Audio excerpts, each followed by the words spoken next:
Massive U.S. C-17 cargo planes bearing aid made the journey from Florida's Homestead Air Force Base to Cúcuta, Colombia. But the hardest part of the journey lies ahead, the short trip over the border to Venezuela. Venezuelan President Nicolas Maduro has ordered the army not to let it in.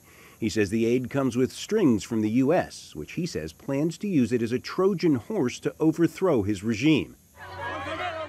Opposition leader Juan Guaido, who proclaimed himself interim president, held a rally in Caracas before supporters. Today, we're here saying to the world, dressed in white, that our movement is profoundly peaceful, that our movement is also profoundly determined. It's not foolish for being peaceful, nor is it going to stay stalled. No, sir.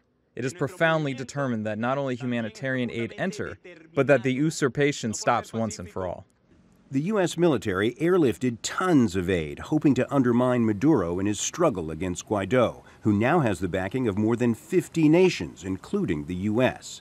Guaido says he has hundreds of thousands of volunteers ready to distribute the aid and urged the army to let it in. The message to the Venezuelan armed forces: 7 days for humanitarian aid to enter, a week for you to do the right thing, to put yourselves not only on the side of the Constitution. We are authorizing the entrance of not only humanitarian aid, but also humanity.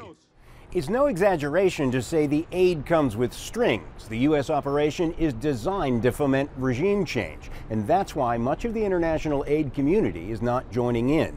The International Committee for the Red Cross and United Nations relief agencies are refusing to coordinate with the U.S. They say aid should not come with strings. Maduro retains the backing of Russia and China and claims to have brought 933 tons of medical supplies from China, Cuba, and Russia. Guaido is calling for nationwide protests this week to support volunteers planning to travel to the border with Colombia to bring the U.S. aid. Hendren, Al Jazeera, Washington.